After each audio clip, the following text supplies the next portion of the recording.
राजस्थान में दो चीजें विश्वविख्यात हैं, एक तो रेत और दूसरा रेत का जहाज ऊंट।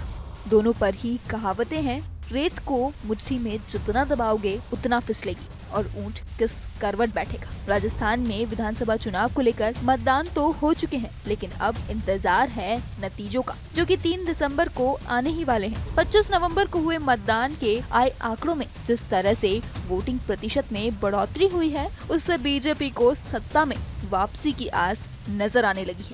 दरअसल 2023 के आए मतदान प्रतिशत में 0.73% की बढ़ोतरी हुई है। 2018 के विधानसभा चुनाव में 74.06% मतदान रहा था, जो 2013 के मुकाबले 1% कम था। इस चुनाव में कांग्रेस को 99 सीटें तो बीजेपी को 73 सीटें मिली थी। 1% कम मतदान होने का फायदा सीधा कांग्रेस को मिला था और अब बीजेपी को अपनी सत्ता गंवानी पड़ी थी। अगर बात 1998 के विधानसभा चुनाव से की जाए तो 1998 के चुनाव में 63.39% वोटिंग हुई थी, जिसमें 153 सीटें कांग्रेस और 33 सीटें बीजेपी ने जीती थी।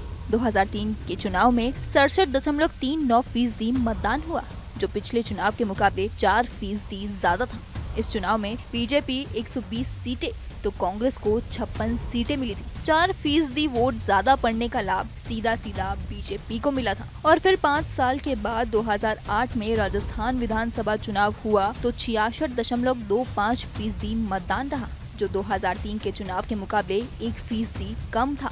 बीजेपी 68 सीटों पर सिमट गई और कांग्रेस को 96 सीटें मिली थी। इस तरह से 1% कम होने का फायदा सीधा कांग्रेस को मिला था। इसके बाद 2013 के विधानसभा चुनाव हुए तो 45.04% वोटिंग हुई, जो कि 2008 के मुकाबले 9% ज्यादा वोटिंग थी। इस चुनाव में बीजेपी को 163 सीटें मिली तो कांग्रेस 21 सीटों पर ही सिमट गई थी।